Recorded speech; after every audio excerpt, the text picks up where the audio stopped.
చేసుకునే అవకాశం నన్ను కల్పించారు. అనిల్ అన్న సహాయంతో ఈ రోజు నెల్లూరు సిటీ అభ్యర్థిగా నన్ను ప్రకటించారు.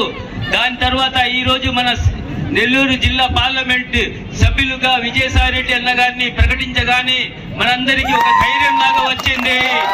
ఎందుకంటే రాష్ట్రంలోనే జగన్మోహన్ రెడ్డి తర్వాత ఆయనే మనకు నాయకుడు. ఆయన వచ్చిన తర్వాత మన జిల్లాకి ఏం చేసుకోవాలన్నా, మన నెల్లూరు సిటీలో ఏం చేసుకోవాలన్నా ఆయన ఉన్నారనే ఒక ధైర్యం మన అందరికీ కల్పించింది. మన నాయకులు కానీ మన కార్యకర్తలు కానీ ఈ రోజు ఎంత ఉత్సాహంగా పనిచేస్తున్నారంటే మీరే చూస్తున్నారు. ఈ రోజు మూలాపేటలోనే చూస్తున్నాం ఈ బహిరంగ సభ. నేను కూడా ఇక్కడే మూలాపేటలోనే చదువుకున్న ఈఎస్ఆర్ఎం హై స్కూల్ కానీ ఎస్విజిఎస్ కాలేజ్ కానీ నేను ఇక్కడ ప్రతి ఒక్క ఇంటింటిలో పరిచయం ఉన్న వాడిని, ప్రతి ఒక్కరు ఇక్కడ నాకు పరిచయం, ప్రతి ఒక్క ఇంట్లో ఒకరు పరిచయం ఉన్నవాడిని. నేను మీ బిడ్డలాగా మీ ఇంట్లో బిడ్డలాగా ఉండేవాడిని. మీరందరూ సహాయం చేయండి.